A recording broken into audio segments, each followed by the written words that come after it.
जम्मू कश्मीर के वो कर्मचारी जो सरकार के अंदर काम तो कर रहे हैं, यानी कि वो किसी भी डिपार्टमेंट के अंदर नौकरी तो कर रहे हैं लेकिन वो परमानेंट नहीं है, यानी कि वो अस्थायी कर्मचारी हैं। ये खबर वो लोग ध्यान से सुन लीजिए। चीफ सेक्रेटरी जम्मू कश्मीर के अरुण कुमार मेहता जी एडमिनिस्ट्रेटिव काउंसिल की एक बैठक कर चुके हैं। इस बैठक के दौरान उन्होंने लॉ डिपार्टमेंट को, यानी कि जो कानून बनाता है एडमिनिस्ट्रेशन, उसको उन्होंने सख्त हिदायतें दे दी हैं और ये कहा है कि मुझे सूची चाहिए, यानी कि मुझे लिस्ट चाहिए, और लिस्ट चाहिए मुझे उन लोगों की जो कोर्ट में पहुंचे हैं, जिनके केसेस चल रहे हैं कोर्ट में, और या फिर वो लोग जो किसी भी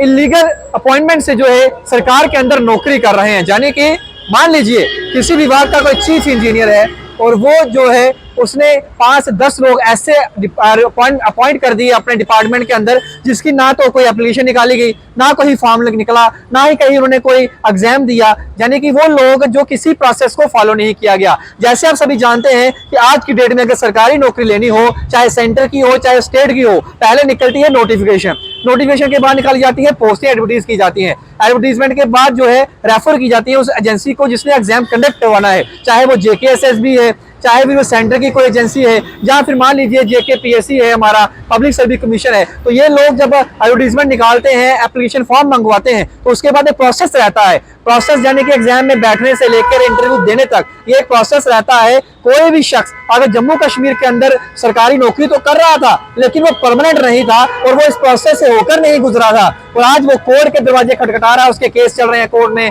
या फिर वो यहाँ पे धरने प्रदर्शन कर रहा है, या फिर मान लीजिए कि वो लोग जो है वो परेशान है कि हम परमानेंट कब होंगे। तो चीफ सेक्रेटरी ने ये कह दिया है कि कोई भी ऐसी अपॉइंटमेंट जो इलीगल थी, जिसका नेचर इलीगल था या फिर वो इरेगुलर थी, यानी कि किसी भी बोर्ड ऑफ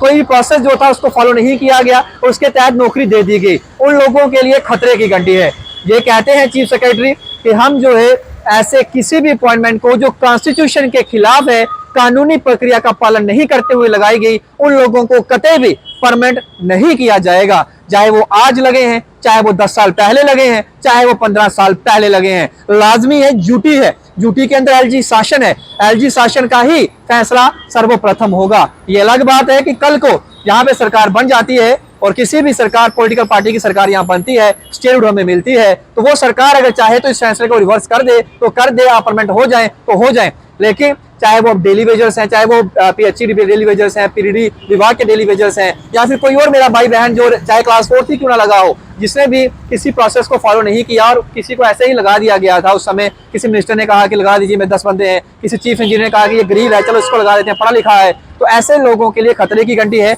वो काम तो करते रहेंगे, बाहर का रास्ता तो नहीं निकाला जाएगा, उन्हें दिखाया जाएगा, लेकिन ये है कि उन्हें परमानेंट नहीं करेगी सरकार। ये साफ तौर पे दो टूक संदेश है चीफ सेक्रेटरी अरुण कुमार मेहता का। तो खबर आपके समक्ष रख दी। वो लोग जो अस्थायी हैं, जिनका किसी भी प्रकार से कोई भी ऐसा प्रोसेस फॉलो करके नौकरी में नहीं लगे जम्मू कश्मीर की, उन लोगों को सख्त हिदायतें दी हैं सरकार ने, और अपने लॉ डिपार्टमेंट को ये कहा है कि सूची तैयार करें उन लोगों की और मेरे टेबल पे पहुंचाएं। ये लोग कभी भी परमानेंट नहीं होंगे, क्योंकि कॉन्स्टिट्यूशनल प्रक्रिया का पालन जो है वो नहीं किया गया, कानूनी प्रक्रिया का पालन जो है वो नहीं किया गया। जरूर के साथ शुभ लगे न्यूज़ 19 के लिए। जय हिंद।